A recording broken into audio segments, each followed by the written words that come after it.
In today's rapidly changing world, there's an unspoken battle being waged, a battle that many don't even realize is happening. It's the silent war on masculinity, and it's raising a crucial question: are modern men losing their identity? The reason I chose this topic today is because my new worker is a person that's extremely depressed. And you guys are talking to one of the most depressed and isolated and lonely men probably on the internet. And this guy makes me feel bad because he told me that he's been a lifelong virgin, not because he wants to, but because he has to. He is a person that can't meet people.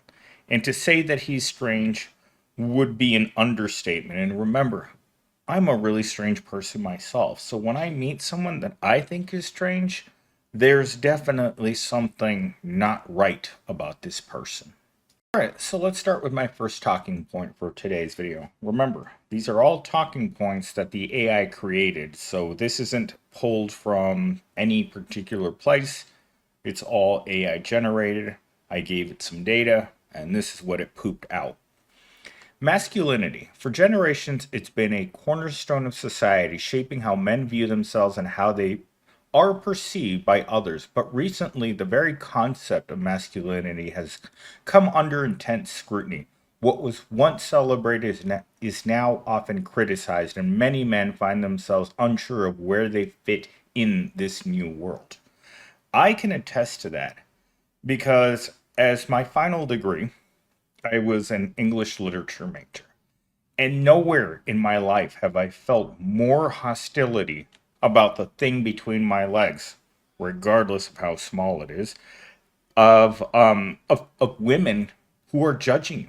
Because there was a large percentage of my classmates that didn't like men and didn't like the idea of the thing swinging between my legs.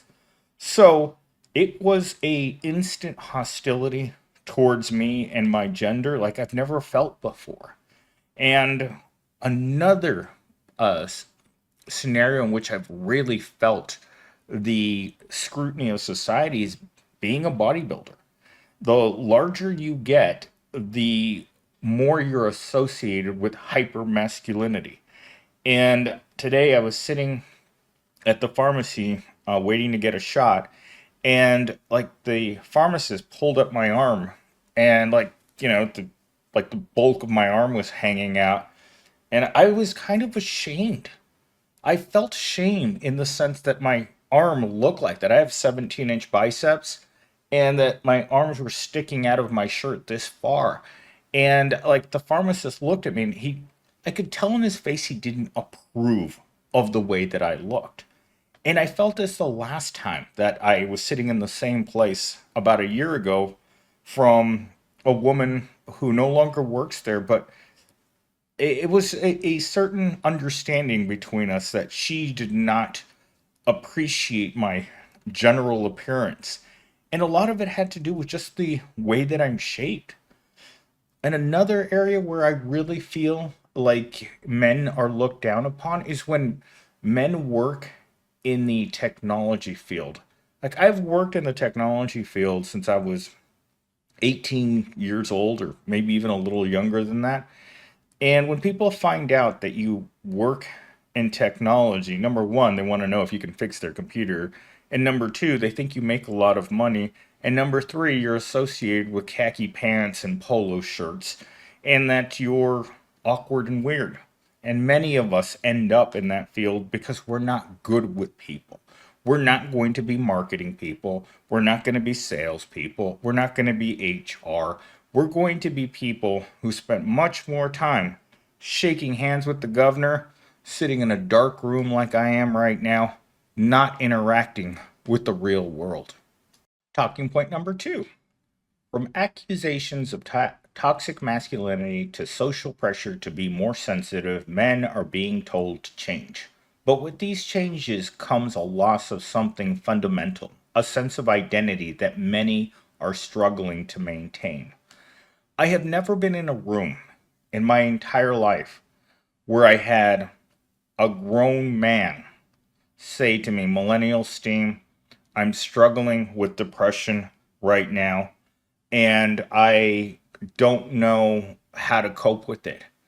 He went on to say, I cry at night and I don't want to turn to alcohol or substances to cope with the anxiety and stress of my world because I am so lonely. And and I didn't know what to say to that. I mean, I have a background in psychology. I spent my entire college career as a psychology person. So I have the 45 credit hours of psychology at the university, and then I have the 20 credit hours of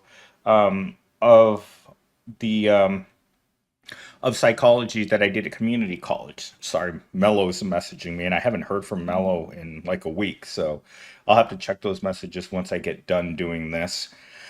But I've never, again, I've only known this guy for 5 days, and already he's telling me how deeply he's struggling. That's not normal. Men aren't usually this sensitive, especially around other men. I mean, I'm his, for all intents and purposes, he's my employee. And to have to hear something like this from him, because he often gets upset about little things in the office, and it kind of bothers me that he gets so worked up. But again, that's going to be a person who is struggling with his own inner demons, his struggle to understand why he's been rejected by society. But I mean, when you look at him, he looks like your typical proletariat male, short, dark, fat, losing his hair, and worst of all, ladies, he's broke. And when you have all of those strikes against you, you really feel the weight of society telling you that you're not worthy and that you probably are going to be single for the rest of your life. All right, talking point number three. But what does it mean to lose one's identity? For many men, it's about more than just roles or behaviors. It's about a sense of purpose and place in the world. As society shifts, the old definitions of what it means to be a man no longer apply, leaving many to wonder where we go from here.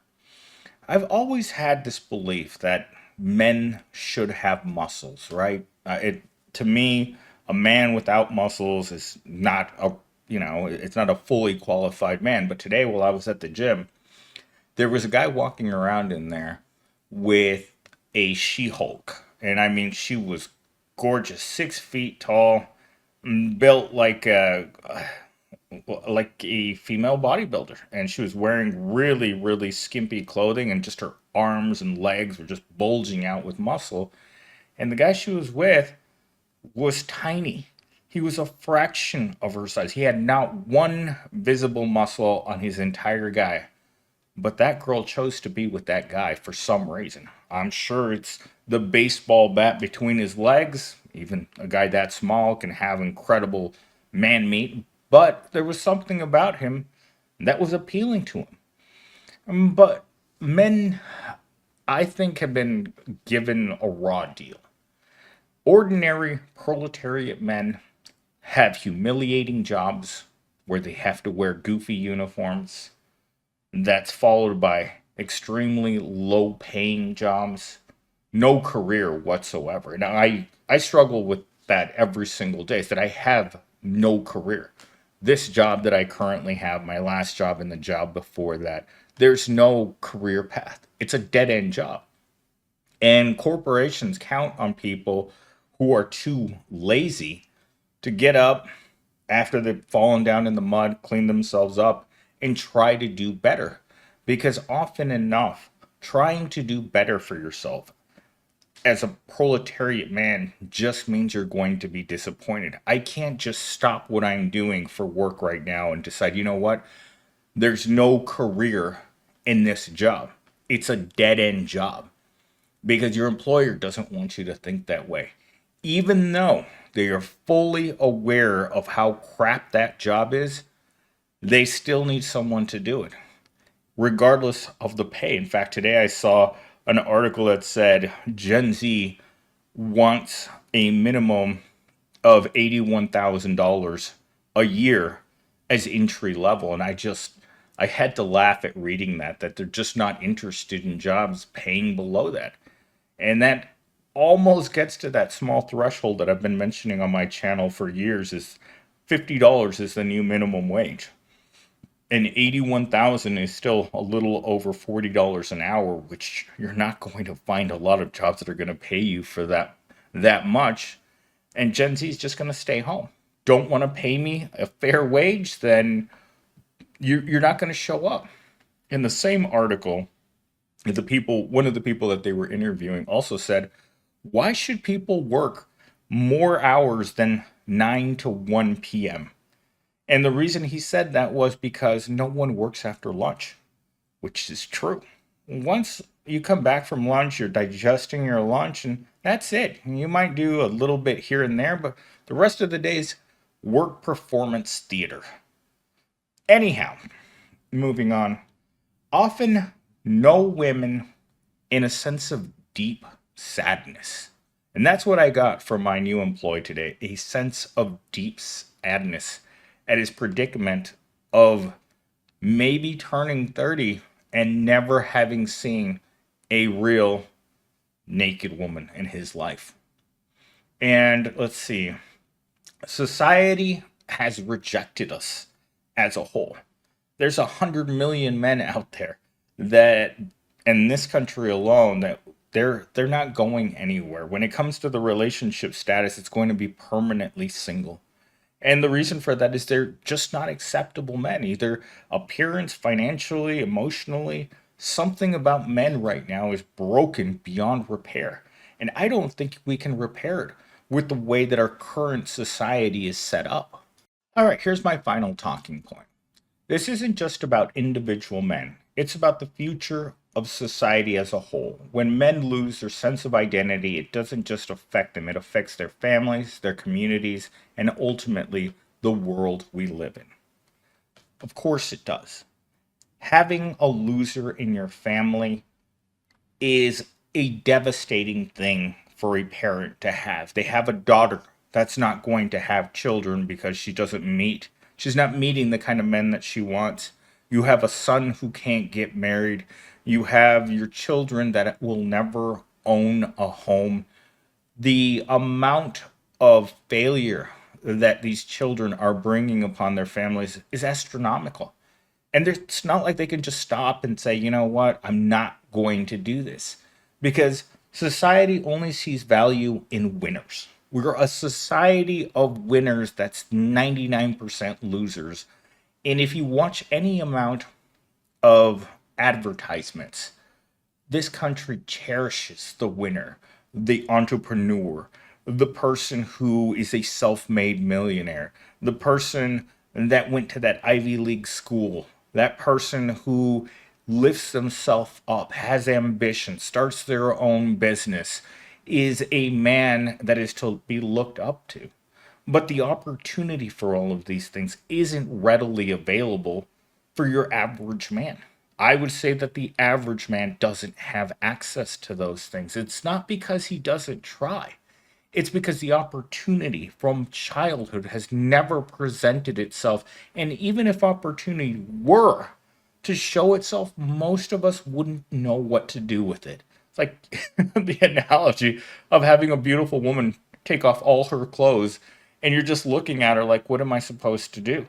It's like getting into a car with a manual transmission. You know that this is the gear shift, but you don't know how to work the clutch or make that car move. That's how many of us are when it comes to our so-called careers. Because I don't think careers are going to be a thing for men in the future. I think most of us are going to end up in entry level jobs for the rest of our lives, meaning that we will be unsuitable for relationships for the rest of our lives. And there's nothing we can do about it. We can acknowledge the fact that men's roles in society are greatly diminished by their lack of resources. If you're not a capitalist and you don't have capital, means that you're not valued by society, because society loves to talk about how great capitalism is, but never addresses the root issue that not enough people have capital. Most of us rent Most of us are living paycheck to paycheck, and the vast majority of us hate our jobs because it doesn't pay enough. It doesn't make us feel good to go to a job that disrespects us every single day and that will never get better. And regardless of all of those things, the worst part of it is we don't have access to a Susie Rottencrotch. We know that the Susies that we know currently are never going to turn into Susie Homemaker. And sometimes you just look at a girl and you can just tell she's a town bicycle. And although, and this is something what the old guys used to say at my job when I was a teenager, she's fun to ride, but you wouldn't want to let your friends see you. And that's the way we are. As a society of men, it's like you look at the women that are available and that's not the kind of girl that I want to be with. I don't want to be seen with her. Just like your proletariat car, your Promobile. You don't want anyone seeing you driving around in your 1990 Honda Civic. But that's all you can drive. That's all you can afford. You're stuck.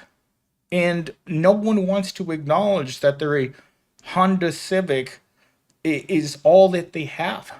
And that makes the life of men even that much more difficult. All right, so in toxic positivity today, I'm dropping in why this topic felt like it was important for me to talk about today when I already made a video this morning.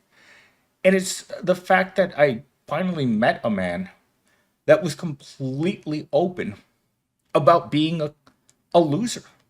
Most men will try to hide the fact that they're a loser because they don't want you to judge them.